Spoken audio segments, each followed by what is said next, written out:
So we in the US are concerned because the United States views the Middle East as principally a region that should be largely driven by US interest and our Arab allies' interest in the region. That's our geopolitical interest. Of course, the guests are right. Historically, Russia has played a role, significant role, for decades in Syria.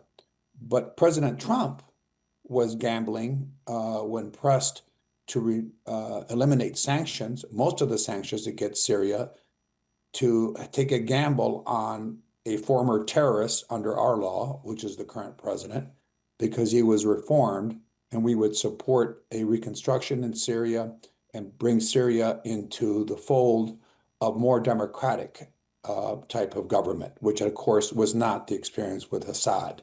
That was our goal. And in that goal, frankly, was the elimination of the relationship with Russia, which we viewed as a threat to Israel. Israel views it as a threat. Israel is our principal ally in the region, and is, of course, warned repeatedly the Trump administration that the current government in Syria cannot be trusted, because this visit to Russia, according to Israeli sources, is an affirmation that what Sharaa would like to do is reestablish the equivalent of the former Assad regime in terms of the philosophy.